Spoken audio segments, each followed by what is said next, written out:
We are looking at how to pronounce this name. Let's break down the pronunciation. We'll be looking at how to say more confusing names pronunciation. Stay tuned. In English, it's often pronounced as Anna, just like A-N-N-A.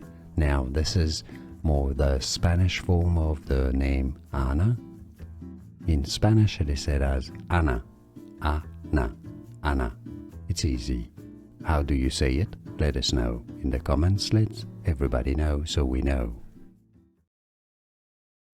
We are looking at how to pronounce this name.